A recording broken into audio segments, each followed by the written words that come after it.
Tēnā koutou katoa.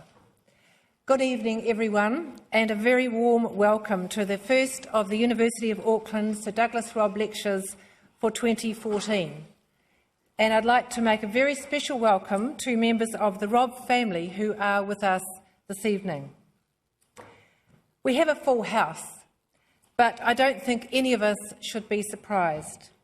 And I'd like to acknowledge those who are in the Overflow Theatre who are receiving a live stream of the lecture this evening. The Robb Lectures have gained a reputation as a forum for speakers who are world leaders in their fields. Speakers who challenge, inspire, provoke, amuse, and yes, are sometimes controversial. I have no doubt that this year's guest speakers will continue that tradition. But first, some background on the lectures and the man whose name they carry. The Robb Lectures are named in honour of Sir Douglas Robb, surgeon, medical reformer, writer, a member of the Council of this university from 1938 until 1971, and its Chancellor from 1962 until 1968. Douglas Robb was born in Auckland in 1899 and studied medicine at the University of Otago. He spent most of his 20s in the UK, training in surgery and undertaking research for an MD. He returned to Auckland to take up surgical practice and a clinical position. Robb was never a conformist doctor. His criticisms of the hospital and health systems and his vision for a reformed health service made him for some years an outsider in medical circles. When he returned to the fold, it was with an appointment to the thoracic surgery unit at Green Lane Hospital. Medical education was another of his causes. He was largely responsible for the first medical postgraduate teaching in Auckland and for the establishment of the University of Auckland Medical School in 1968. Robb continued to be regarded by many of his peers as a persistent dissenter. He saw himself as one of those helping to make New Zealand an enlightened country. So a public lecture series is a fitting memorial to his work and life. The Robb Lectures are designed to bring to New Zealand and the University of Auckland, and I'm quoting, persons eminently distinguished in public or academic life. And on this basis, it is difficult to imagine two people better fitted to that brief than Professors Richard Wilkinson and Kate Pickett. So a little about our speakers. Richard Wilkinson has played a formative role in international research on the social determinants of health and on the effects of income inequality. He studied economic history at the London School of Economics and earned a master's at the University of Pennsylvania before training in epidemiology. He is Professor Emeritus of Social Epidemiology at the University of Nottingham Medical School, an honorary professor at University of College London, and a visiting professor at the University of York. Kate Pickett is Professor of Epidemiology at the University of York and a Fellow of the UK Faculty of Public Health. Kate studied biological anthropology at Cambridge, nutritional sciences at Cornell, and epidemiology at Berkeley. She spent 4 years as an assistant professor at the University of Chicago. Her research focuses too on the social determinants of health. A particular focus is the influence of factors such as income inequality, social class, neighbourhood context and ethnic density on mortality and morbidity, teenage birth, violent crime and other health-related behaviours. In 2009, Richard Wilkinson and Kate Pickett founded the Equality Trust. The Trust seeks to explain the benefits of a more equal society and campaigns for greater income equality. Their book, The Spirit Level, Why Equality is Better for Everyone, won the 2011 Political Studies Association Publication of the Year and the 2010 Bristol Festival of Ideas Prize. It was shortlisted by the Times Higher Education Supplement for the 2009 Research Project of the Year and named one of the top 10 books of the decade by the New Statesman. It's been translated into 23 languages. The book argues that in rich countries, a smaller gap between rich and poor means a happier, healthier and more successful population. We are very pleased indeed to have brought them both to Auckland, where they will deliver 3 lectures on the theme, The Human Cost of Inequality. They will explore the claim that societies with a more equal distribution of incomes have better health, fewer social problems and are more cohesive than societies in which the gap between rich and poor is greater. In this evening's lecture entitled Evidence of Damage, they present and examine their own and many other people's research into the effects of inequality. Please welcome Professors Kate Pickett and Richard Wilkinson to the stage.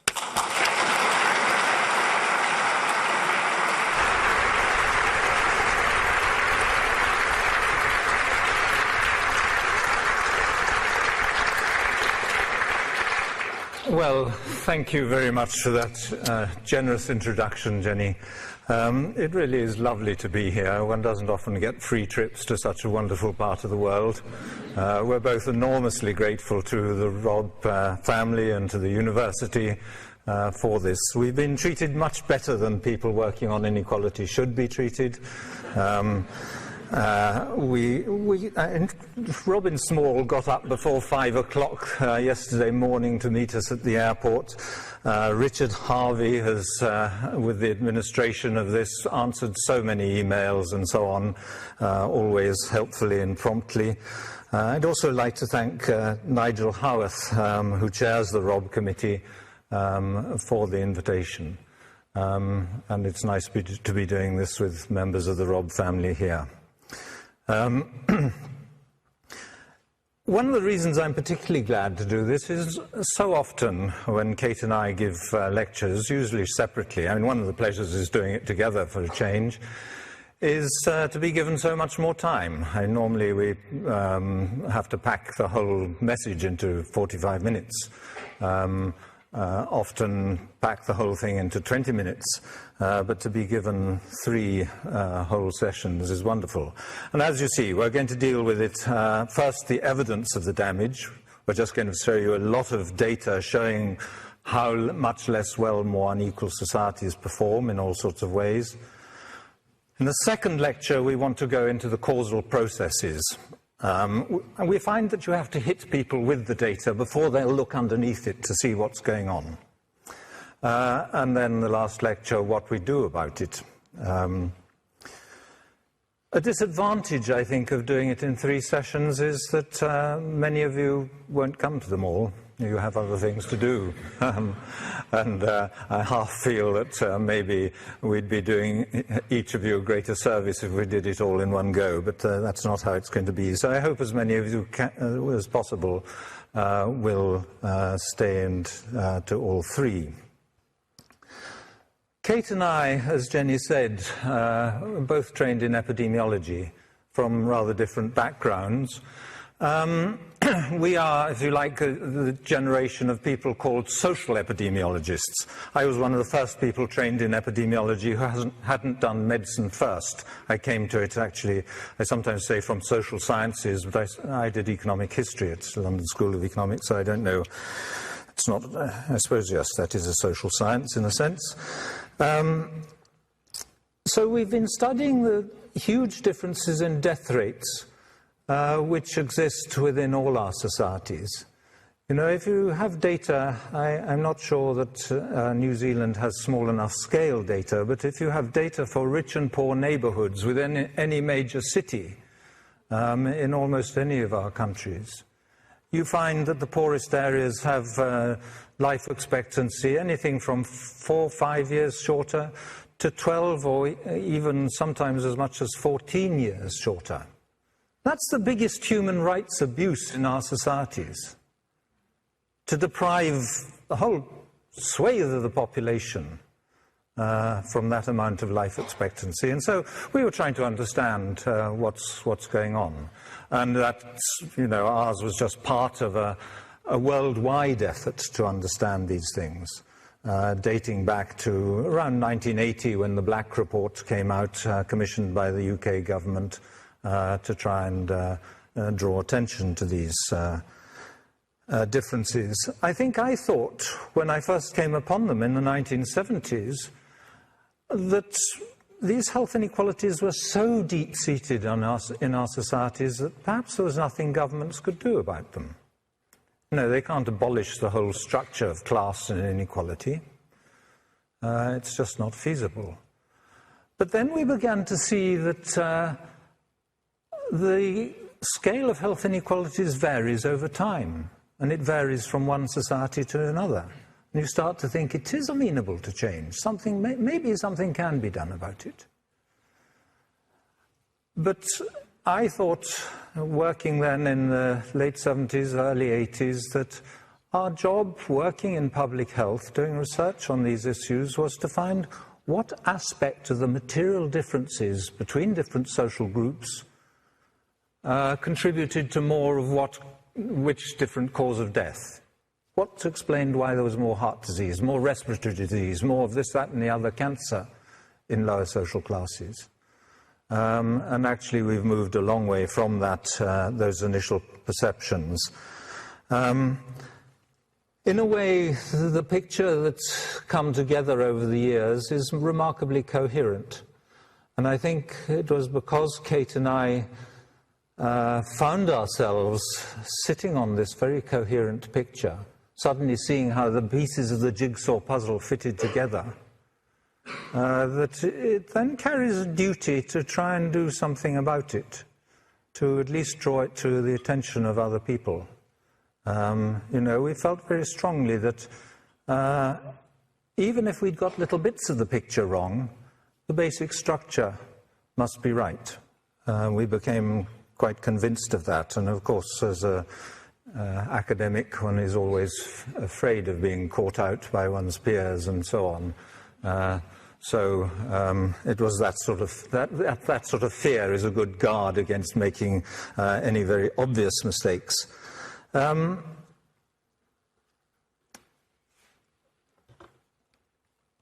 think our book has been seen as if, in a sense, we're just the messengers of a picture that's been coming together. But I think, the reaction of many people, because our book is the first news of this picture they come across, is to blame the messenger. And of course, we were trying to present the picture as simply as possible, not go through all the statistical complications and so on. And so many people imagined there was no more sophisticated analysis available.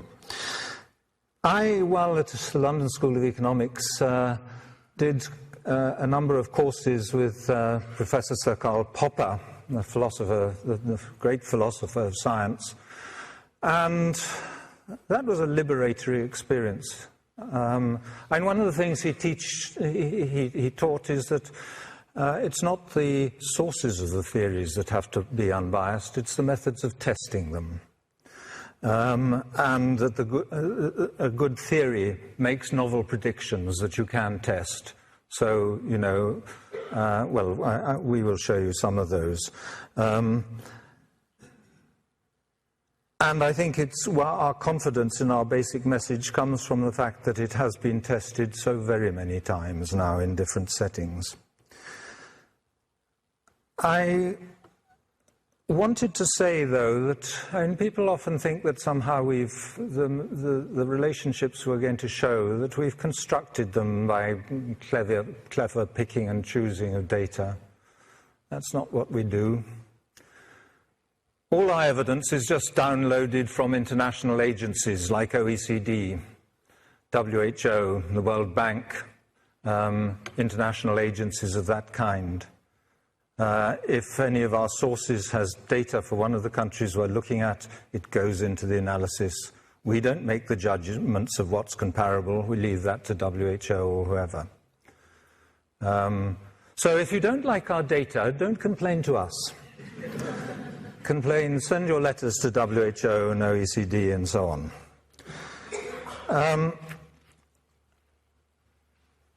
I want to start really, though, by showing you how far back this work goes. The first paper showing that more unequal societies did worse in terms of mortality is that Rogers paper in 1979. The next in 1982. And then I produced a few, 1986, 1982, 92, and another in 1992. And Walderman, quite independently of ours were too soon before for him to have been stimulated by our work. So there's been about 35 years of work on what we're going to show you by people everywhere, not only on health. There's this meta-analysis of studies of showing that homicide is higher in more unequal societies. You know, even in 1993, when this meta-analysis was published, there were 34 studies of that relationship. So, you know, don't shoot the messenger. By the time we were beginning to think about this, writing this book, we had done a review published in 2006 of 168 analyses of this relationship between tendency for more equal countries to have better health. So we're going to be telling you just a simplified picture that comes from that. Where I really want to start, though, is with a paradox. This is a relationship between national income per person along the bottom and life expectancy up the side. It might look like smoke coming out of a factory chimney from the back, but those are the names of countries rather than smoke. And what you see is the rapid rises in life expectancy in the early stages of economic development, and then it levels off. Not because we've got to the limits of human life expectancy. You know, every 10 years that's passed for the last 100 years or more, we've gained another 2 or 3 years life expectancy, and that's still going on at the same sort of rate. So life expectancy goes on improving because that curve moves up over time. But in the rich countries, completely unrelated to GNP per capita. And even if you look at changes over time, as some economists have, you look at changes over 10, 20, or even 40 years, no relationship.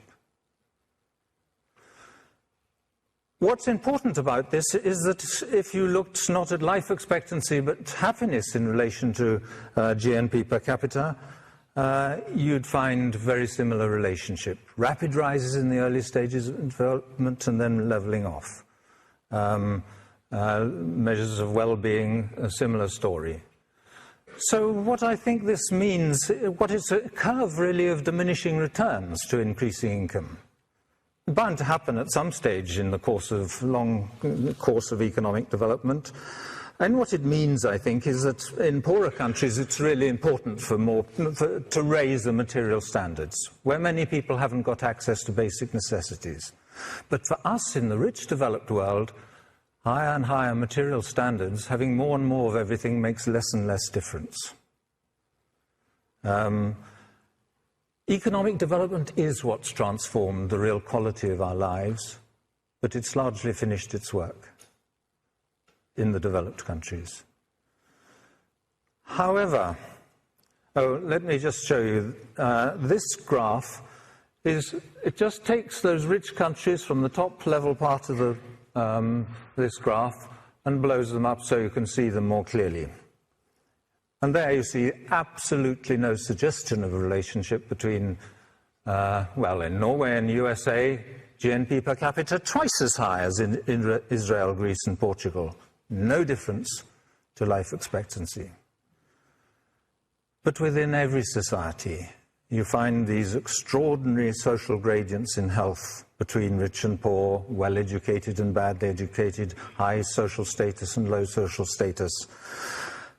I'm sorry to show you this graph for England and Wales rather than with New Zealand data, but we have very detailed small area data. These are neighbourhoods in England and Wales, arranged from the poorest to the richest.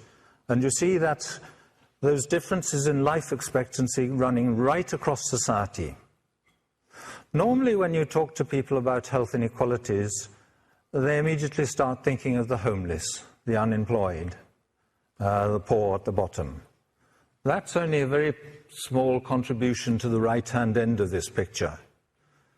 Really, to understand what's going on, you need to know what explains why the people just below the top are doing less well than the people at the top, why this runs right across society. But you see, the paradox is that income or something like it looks very important within our societies, but as I showed you, between the societies, it means nothing. So why does income matter within our societies and not between them? I think the explanation is that within our societies, we're looking at the effects of relative income, of where you are in relation to others. You should be thinking about social status, social position. And as soon as you've got that idea that it's about where we are in relation to each other, you need to think, what happens if we make the differences between us bigger or smaller? And that's really what we're going to be talking about in these three lectures. The first test of the data that had been produced internationally, and I suppose I was responsible for bringing this into the epidemiological literature, publishing in the British Medical Journal, when the other studies, the earliest one or two studies, had been published in population studies and journals to do with development and so on. But suddenly this business of inequality was related to health inequalities and brought into epidemiology and public health in developed countries. And one of the first things that happened is colleagues at, actually this is people at, Michael Wolfson was Statistics Canada, and Nancy Ross there too. But simultaneously in the British Medical Journal, another study published by colleagues at the Harvard School of Health, all of them looking at inequality and health measured in terms of death rates by states. And as some of them were from Statistics Canada, they put the Canadian provinces in red. You see, there's that extraordinary relationship between levels of inequality along the bottom, the most unequal societies on the left here. In nearly all the rest of our graphs, the most unequal societies will be on the right rather than the left. And you see lower death rates. This is male all-cause mortality, men of working age. That's where the relationships tend to be tightest. People in New Zealand, this is a study that came out some years ago in 1999 in Lancet, showing that this pattern of a relationship between health and inequality isn't something just in the rich developed countries. It seems to exist across all levels of economic development. So there you see a line of infant mortality in high inequality countries, medium inequality countries, and low inequality countries at all levels of GNP per capita. So if you're looking at poorer countries, you need to control for GNP per capita. In the rich countries, you don't, but inequality makes a difference all the way across. The graph in our book is not so impressive as some of the others, but we show, again, looking at infant mortality, sort of twofold differences in infant death rates. I should remind you that when I say we don't pick and choose data, Singapore, the most unequal country in our data set, on the right there, bottom right, claims to have the lowest infant mortality rates in the world.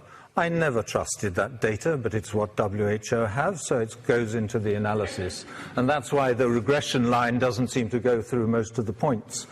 I gave some lectures in Singapore and discovered one of the important reasons. There are several others, but one of them is that they're, small city-state. They can't allow people to gain Singaporean nationality. And so the ways you gain it by being born there or marriage, migrant workers, about 25% of their labour force, are not allowed to get married or to have babies. They get a health check every 6 months, and if they're pregnant or married, they get sent home.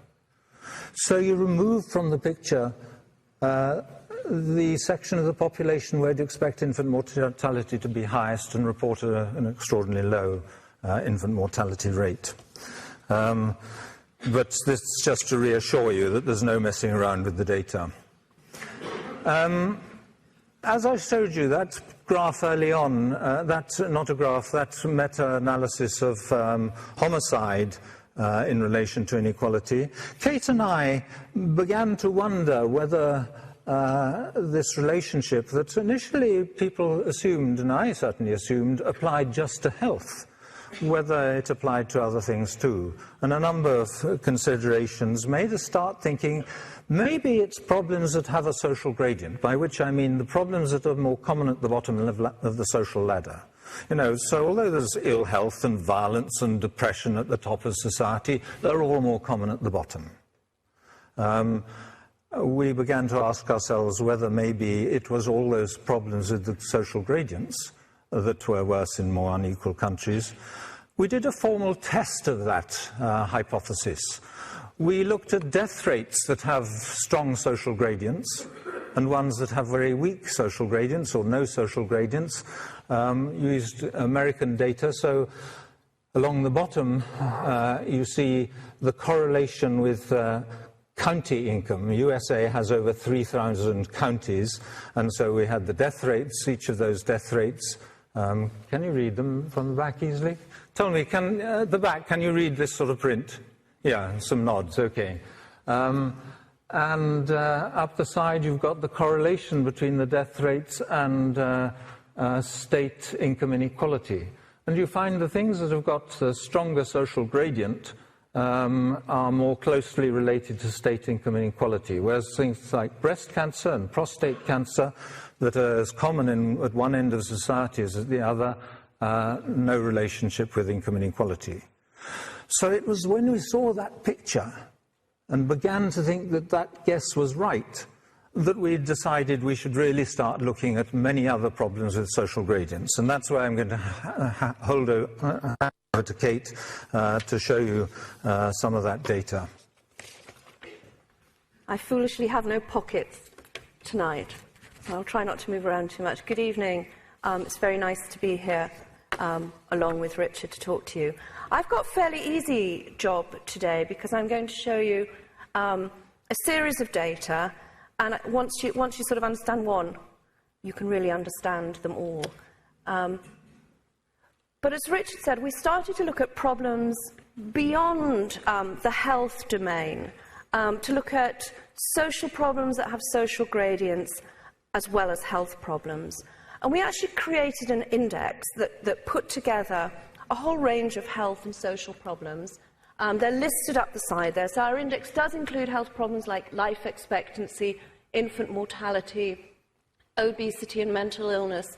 But it also includes educational attainment of young people, social mobility, murder rates, imprisonment rates, and trust. And putting all of those features of society into a single index, those that are higher up on the chart have worse health and social problems. Those that are lower down are doing better. And here we're plotting their performance on the health and social problems index against gross national income per head. And the picture looks very much like what we saw with life expectancy alone. There's no relationship at all between average standards of living in different countries and their performance on this index of health and social problems. So there over to the right are the USA and Norway, both very rich countries, with entirely different performances. Over at the poorer end, Portugal, Greece and Spain performing very differently. Now, we are choosing for our index problems that have social gradients, but also problems that have good quality comparable data from reputable sources. And our selection of countries was equally systematic. And if instead of plotting this index of health and social problems against national income per person, we plotted it against a measure of income distribution in those different countries, we get a very different picture. So no country has moved up or down.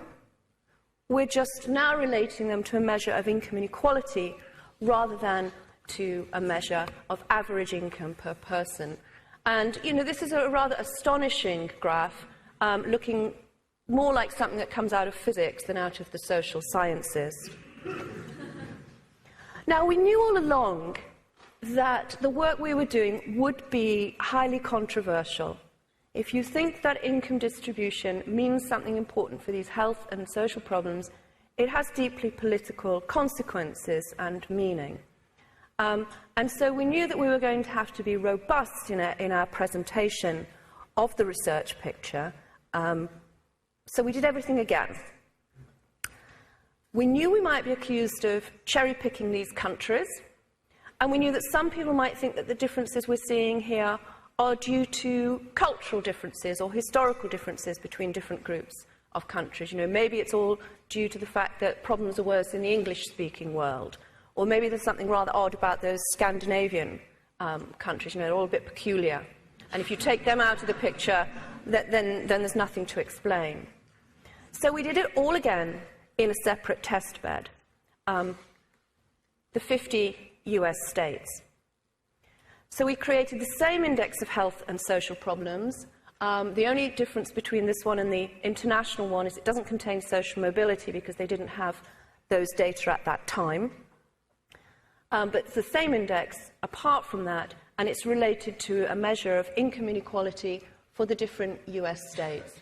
And a highly statistical, significant relationship, once again. Those states that are more unequal have a higher level of health and social problems. The most unequal at the very top right, Mississippi, Louisiana and Alabama. Down at the more equal end on the left, we can see Alaska, Utah, New Hampshire, Wisconsin, Iowa and Vermont. I will say that these same relationships have been reproduced in lots of other different settings by other researchers. So as well as seeing that health and social problems are worse in more unequal states, we now know that health is worse among the more unequal Canadian provinces, in the more unequal areas of Chile compared to the more equal areas of Chile, the same for China, the same in Ecuador, Italy, Japan and Russia. So this same picture is reproduced again and again. It's not something culturally specifically different about particular countries in that international comparison. And we also thought that people might think that we'd constructed our index to suit our own aims and needs. So we did it all again with someone else's index. And we chose the UNICEF Index of Child Wellbeing and published an analysis of that in the British Medical Journal. Now, this UNICEF Index of Child Wellbeing caused a big stir in the UK when it came out in 2007, because the UK came bottom. We have the worst child wellbeing among rich countries, and we're even worse than the USA for once. So this caused a lot of publicity. I'm sorry to say you're down there with us. So often the case you'll find in these graphs. But what's important about the UNICEF Index of Child Wellbeing for these purposes is that we didn't invent it. It is an index that contains 40 separate elements of how well children are doing in lots of different domains. It's got everything from whether kids feel they can talk to their parents, to whether they eat 5 fruits and vegetables a day, to whether they have books at home, to whether they're engaging in risky sex and health-related behaviours. So it's a complex index that contains lots and lots of different things. Highly significantly related to inequality, the more equal countries having better well-being, and completely unrelated, once again, to gross national income per capita. These rich countries, among these developed countries, the richest are no more likely to have better child well-being than the poorer ones in that group. So that's looking at a couple of different indices and thinking about a couple of different settings. I'm now going to take you through the data for some of those individual components of the index. And there's a couple of reasons for wanting to show these to you. One is to show the consistency of the picture, but the other is really to talk to you about the scale of the differences that are related to inequality. And I'm going to start with trust. And these are the data from the international comparison. They come from the World Values Survey. And the question that people are asked in these surveys, they're random surveys of samples of the adult population. They're really just asked, do you think most other people can be trusted, or are they out to get you? So it's a very, very simple measure of generalized trust in others, people you don't know. Can other people in society be trusted? And at the more equal end, on the left, we see Sweden, Denmark, Norway, Finland, the Netherlands. About 2/3 of the population feel that they can trust other people. And it drops to less than a fifth in Portugal. So that's sort of the scale of the differences. And now look at the US states. These data come from their General Social Survey, where luckily they ask exactly the same question. Do you think most other people can be trusted, or are they out to get you? And the scale of differences is remarkably similar. We have about 2/3 of the population in the more equal states, again up there we've got New Hampshire, Utah, North Dakota, trusting one another, and it dropping to 1/3 or less in the more unequal states, with Mississippi at the bottom looking very much like Portugal. And we think this is a really important variable, actually, because generalized trust, trust in people you don't know, is a very, very good indicator of social cohesion. It's thought of as a very important factor in measures of social capital, how a society can act together, how people trust one another affects their relationships, how they connect with one another. And we think that this measure of generalized trust is telling us something very important about what it feels like, actually, to live in these different places, in a more unequal state versus a more equal state, in a more unequal country versus a more equal country. What it feels like if you're a woman walking home alone at night. What it feels like if you're a young man walking on the street and you see a bunch of other young men on the street corner. What relationships are like on the school playground, or in the workplace, in public spaces, public transport. It's actually, I think, a very profound measure. And what we see is that greater levels of income inequality are related to sort of a ripping of the social fabric, a deterioration in the ways we trust one another. I'll move on to mental illness. Now, people used to think you couldn't compare the prevalence of mental illness in different societies because medical care varies so much from one place to another. Societies have a different sort of cultural tolerance for mental illness. So the World Health Organization decided they really did want the answer to this question, are levels of mental illness higher in some countries than others, and set up a consortium to study this. And what they did was, again, random samples of the population are given surveys where they respond about symptoms that they have. So they're not asking questions like, are you depressed, or has a doctor ever told you that you have depression, or have you ever been treated for depression? But instead they're asking questions about symptoms that they have currently and in the past year. And these are aggregated into categories of mental illness to come up with an overall figure. And what we see here is that in the more equal societies, it's around 10% of the adult population that have had some kind of mental illness in the previous year. Up in the more unequal end of the spectrum, it's over 20%. Australia and the UK, 23%, and in the USA, more than 1 in 4. Now, there is some debate among psychiatrists about whether these prevalence estimates of mental illness overestimate or perhaps underestimate the actual level. But it's the difference between countries that is so important. I'm not so bothered about whether or not the figure for the UK should be exactly 23%, or maybe it should be 25, or maybe it should be 21. The fact that it is so stunningly different from the figure for Japan, and that this relationship is closely correlated with income inequality, is the important thing here. And however you label these symptoms or cluster them, we're talking about an incredibly high level of distress and suffering in more unequal populations that needs to be explained and understood. Similarly, drug use is more common in more unequal countries. Tomorrow, when we talk about causal processes, I think we'll get deeper into an explanation of why that may be.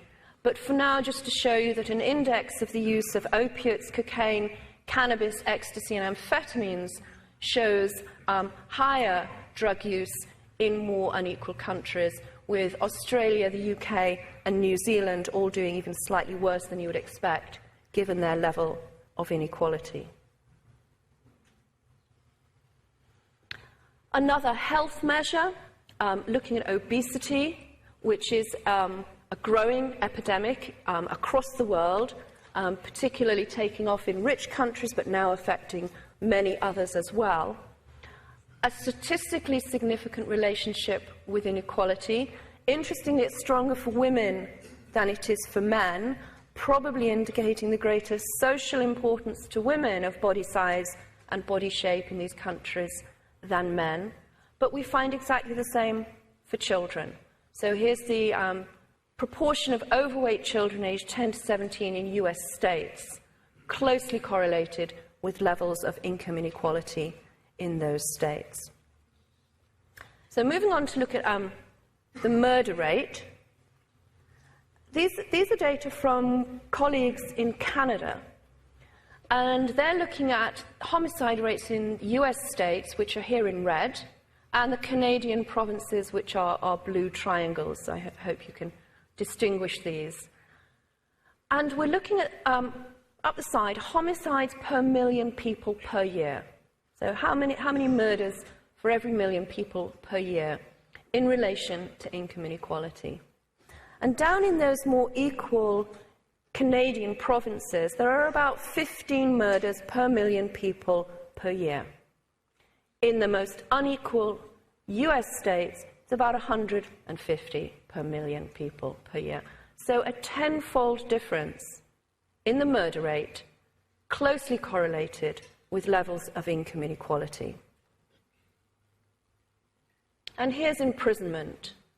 This is slightly different to some of our other charts, because prisoners, the rate of imprisonment is here represented on a log scale. And for those of you who just want to put your hands over your ears at that point and think, it's maths, it just means that the difference between 10 and 100 on that scale is the same as what's represented between 100 and 1,000. And we've just had to do that to squash the USA onto this chart. Okay? Because otherwise it would be up on the ceiling somewhere. So you can see that in Japan, fewer than 50 prisoners per 100,000. It's 700 and something in the USA. So closely correlated that if you know a country's level of income inequality, you can pretty accurately predict its level of imprisonment. And what's very interesting is that this is not particularly related to crime rates. These rates of imprisonment, crime rates only explain a very small proportion of what's going on. In the UK, our crime rates have been falling for a number of years, and our level of imprisonment has been going up and up. And I know that the same has been happening here in New Zealand. So what's going on here is actually a tendency for more unequal countries to have more punitive criminal justice systems. People are more likely to be convicted for lesser crimes. They're more likely to be sent to prison. They're more likely to be sent to prison for longer, and they're more likely to reoffend when they come out in more unequal countries. So this is about how society takes a position on those who don't conform with its norms, whether it is harsher or not towards those convicted of criminal offences.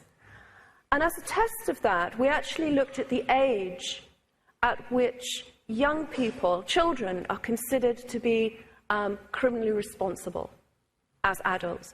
And that is significantly related to levels of inequality as well. So in more unequal societies, younger and younger children are considered to be responsible for their actions as if they were an adult. Again, the differences here are at least tenfold. We were trying to work this out earlier quickly in the room. I think they're more like 12-fold differences between the top and the bottom. Thinking about young people and their potential to fulfill their capabilities, have good lives, good trajectories through life, we find that inequality is related to a number of ways in which young people's lives and capabilities actually get derailed. Teenage birth rates are much higher in more unequal, rich countries. Here are the data for different countries. Lowest in Japan and the Scandinavian countries. UK and New Zealand, both very high. UK the highest in Western Europe, and the USA the highest of all. So reflective of a lack of choices and a lack of young women being able to envision possibilities for their lives in different societies. And similarly, we find that educational attainment is linked to income inequality. These data come from the PISA study, the Programme for International Student Assessment that the OECD runs every few years. These are data from 2003, and a significant relationship between how 15-year-old kids are doing on maths and literacy in more and less equal countries. And this has recently been replicated for adult literacy. These are from the Survey of Adult Skills. Again, it's an OECD survey, very recent, and showing the same kind of correlation. This is numeracy scores among adults. And again, sort of confirm the picture, seeing more young people dropping out of high school in more unequal US states. So in the United States, getting your high school certificate is sort of the minimum standard expected for people completing their education. So dropping out means, you haven't really finished school with the expected level of attainment. Too high in all the states, but down somewhere around 12 to 15% in the more equal states, and over a quarter in the more unequal states. An incredible waste of human potential and capabilities. And fitting with that picture is what we see if we look at social mobility. Now, social mobility is traditionally it's been quite difficult to measure. I won't, in the interests of time, go into how exactly this is measured, but it is a measure of intergenerational income mobility. It basically asks, do rich parents have rich children, poor parents have children who go on to be poor, or can you move up and down the social ladder? In the more equal societies, we see a high level of social mobility, and in the more unequal ones, a much lower level. And this, of course, is in complete contrast to what some of these societies think about themselves. So the land of opportunity being at the very, very bottom of the international scale for social mobility. So sometimes when talking about this, particularly to American audiences, we might say if you want to live the American dream, you really should go to Denmark.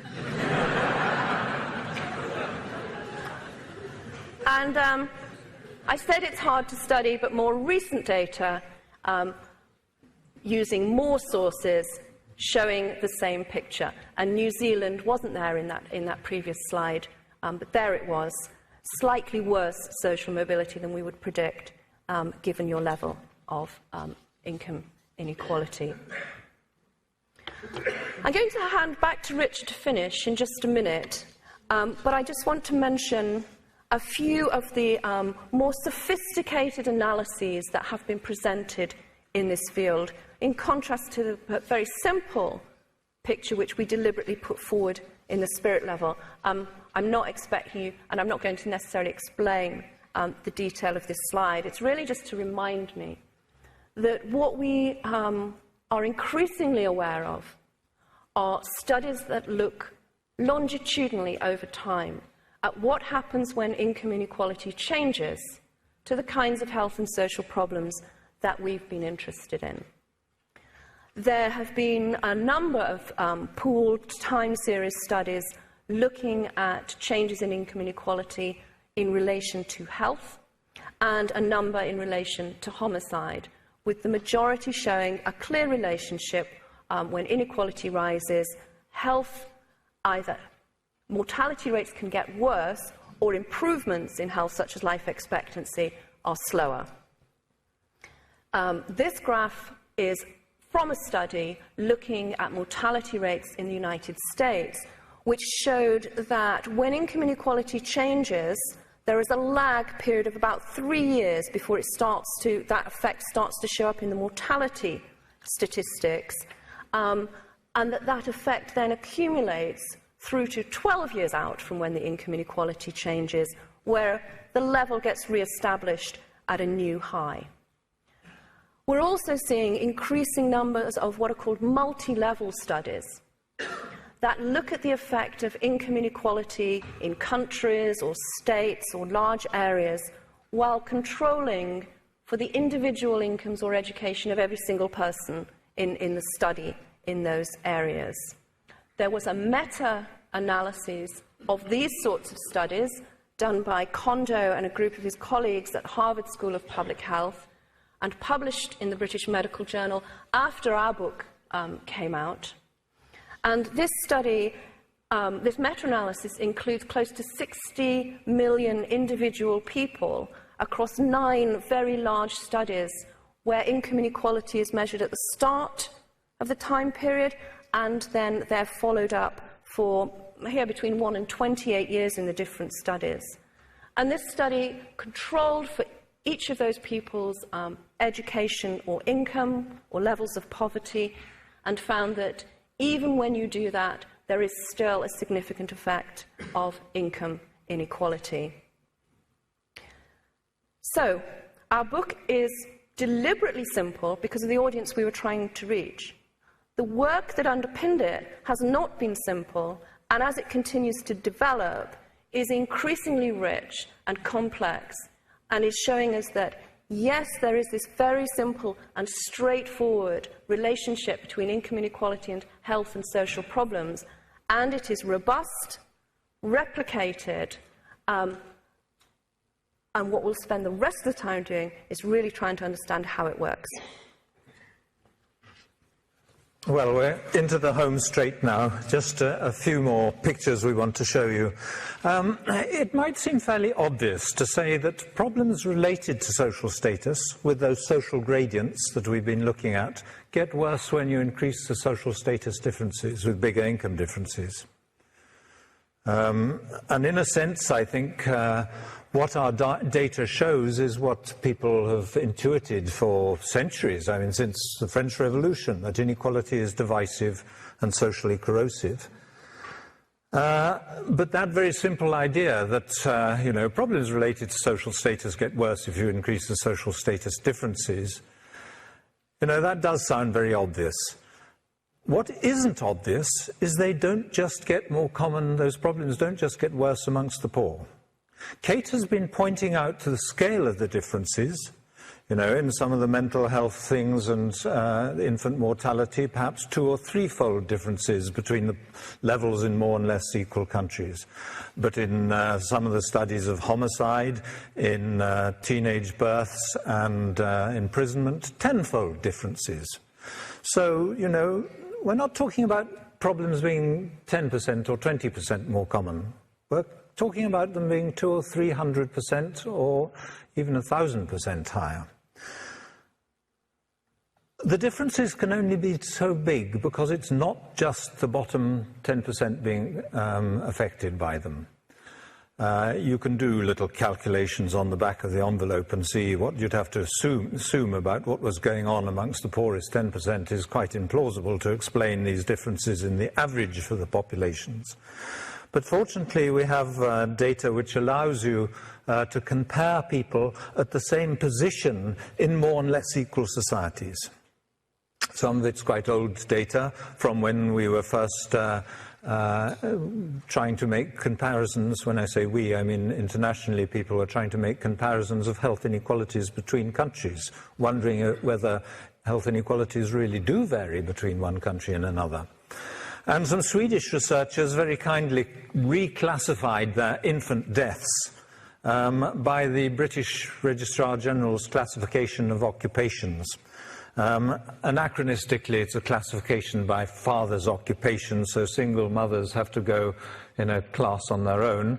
But then fathers in unskilled manual jobs on the left next to them, then semi-skilled jobs, and then in the middle the skilled manual jobs.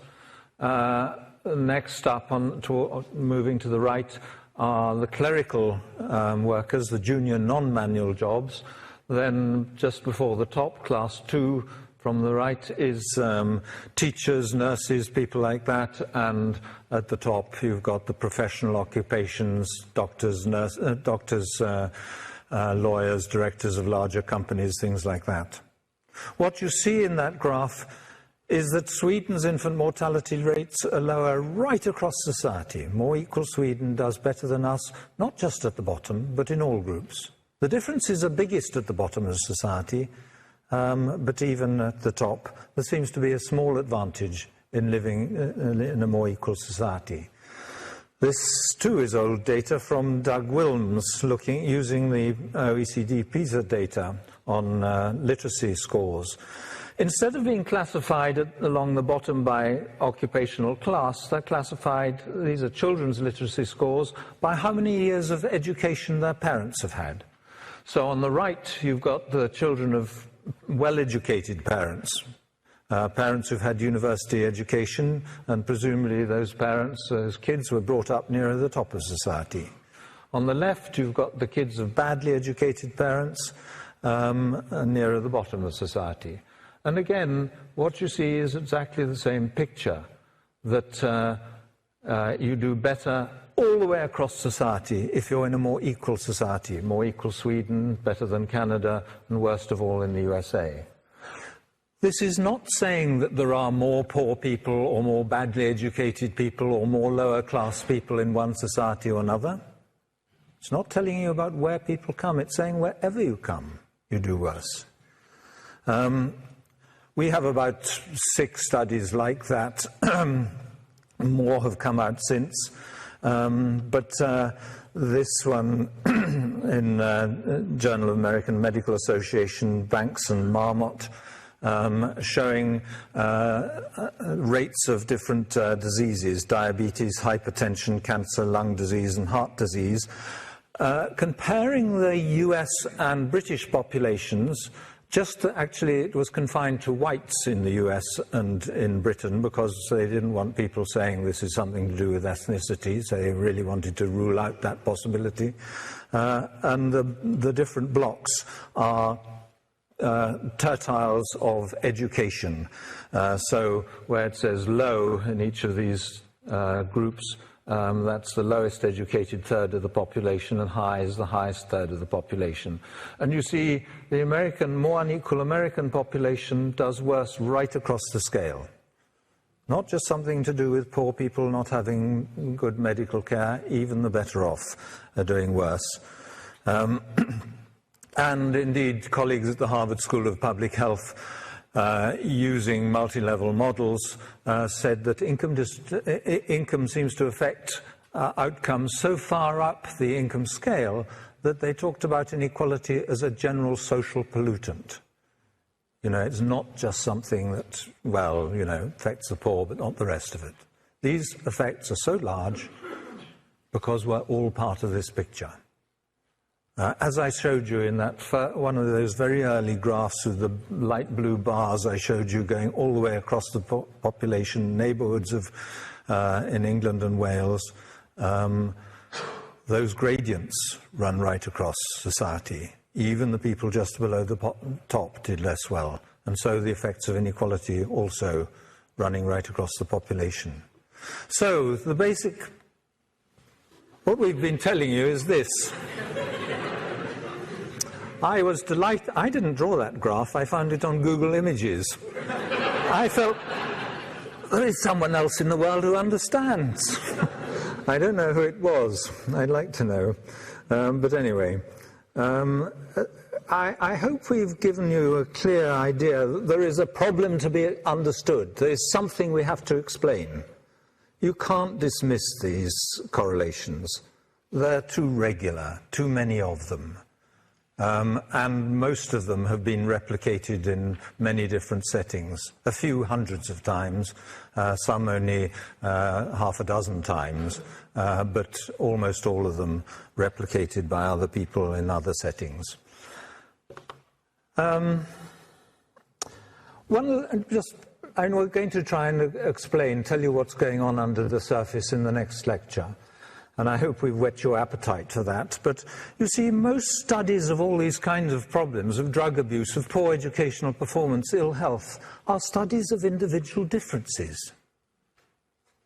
What we're looking at is the social, the socio-economic environment that the world we're all trying to deal with. An analogy perhaps would be, if you're interested in who fails to jump over these hurdles, you would look at the individual differences between the children running. But if you want to know how many knock over the hurdles, you'd need to see how high the hurdles were. What we're doing is not, as most people have done, looking at the individual differences. We're looking at the height of the hurdles. What kind of society we're having to deal with. Some are, in some sense, more difficult than others. That is what we're really going to be talking about next. If by any chance we've whetted your appetite for knowing what's going on, you can't wait till Wednesday, our Equality Trust has some of the pictures, and I hope you'll go and visit it on the web. Thank you very much.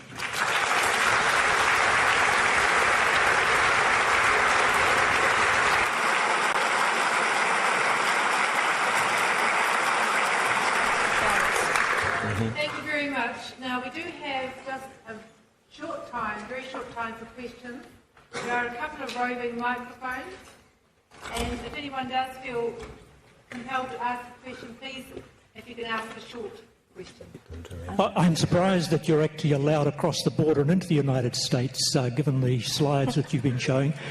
But if you were to offer a lecture like this in the United States to an audience like this, what sort of excuses or reasons would be given for where the United States sits on those graphs? Well, tell them they took my green card away. Tell me what? They took my green card away. They took your green card away. I think actually they took her green card away before she got involved in this work. No, we're well received in the States because although the States is a very divided society, and the people who like our stuff tend to be the ones who come to our lectures, so we feel as warmly received there as in other places. But nearly always the first question in the US is, what about ethnic mix? What about ethnic divisions? And the explanation of that is, and people think that at one end of our graphs are homogeneous societies and at the other are very mixed ones. That's not true, actually. Sweden has a similar proportion foreign-born as the US does. And of course, the biggest foreign-born group in the US are Hispanics. And although they're at least as poor as the African Americans and usually worse educated because they come from Mexico, their health is nearly as good as non-Hispanic whites. It's a great paradox. But there are a number of studies that look at ethnicity, both internationally and within the US, and the international ones show clearly that it doesn't account for these effects. When those criticisms were first raised of the homicide studies, the people who had done them responded by measuring income inequality just amongst the white population of each state and homicides just amongst the white perpetrators of homicides, and they find similar relationships with inequality on that basis. But you see, it's not skin colour that leads to more of any of these particular problems. In societies where the social division is about linguistic group you belong to or religious group you belong to, it's not those things that lead to more problems. It's when those things become markers of low social status that they attract the same kind of stigmatization. And so although I'm sure there may be ways in which these divisions contribute mainly on the side of greater inequality, in that maybe people are less willing to support generous welfare systems in more divided societies, it's not a different process, ethnicity, from the stigmatization of people lower down on the social scale that we'll be talking about on Wednesday. What other issues are commonly brought up in the US? Do you remember? That's the main one. I do remember someone at the Treasury Institute, do you remember, standing up and shouting at us, do you seriously mean that if we reduced our income inequality, you know, we would have better health and better social mobility? Kate's much better just saying yes, education. I don't think we said yes. I think we said, why don't you try a little bit, see how it goes. So. Thank you. One more question. Anything from over here? Perhaps I'd better start with the idea that the Labour Party might put up the retirement superannuation from 65 to 67. Australia, of course, they're putting it up to 70. On the way to a rally the other day, I passed workmen on the road with the black top doing a lot of fumes coming off that road, and I said to Labour Party politicians, if you're going to put that age up to 67, how is that going to affect working people who do these dirty jobs?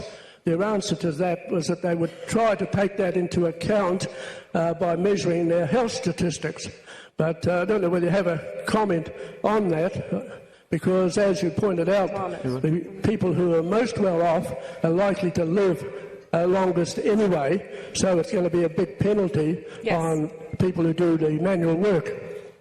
Yes, in the UK, Sir Michael Marmot has pointed out in his most recent report on health inequalities, which was commissioned by the last government, that the years of disability-free life expectancy that people have has a much steeper social gradient than life expectancy itself. And that as the retirement age rises, and we are going to see it rising very soon to 67 and on upwards, the proportion of the population that will have any retirement that are disability-free years reduces, and that for those living in the more deprived areas, there's none at all. So it is, I think, a very salient issue. However, there is the correlations between death rates and inequality are much weaker amongst older people than amongst younger people. That nobody knows quite why. The social gradients in mortality and death rates at older ages are also shallower than they are at younger ages. We know that death rates of old people are influenced by their social status, independently by their social status at different periods in their life. And it might be that instead of just relating their death rates to current inequality, we should be relating them to inequality at various stages in their life. Nobody knows the answer. Okay, I do need to draw this to a close, so I would like to particularly acknowledge Kate and Richard for their very insightful and stimulating presentation. You've given us a lot to think about, and not the least of which, of course, is the place of New Zealand on some of the graphs that you showed us tonight. So we know that you've really set the scene for a very interesting week. Of course, there's more to come.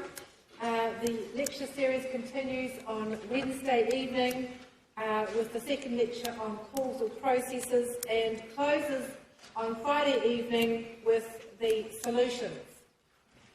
Both lectures will be held in this venue and at the same time. I hope you can come, and I would like you now to show your appreciation once more.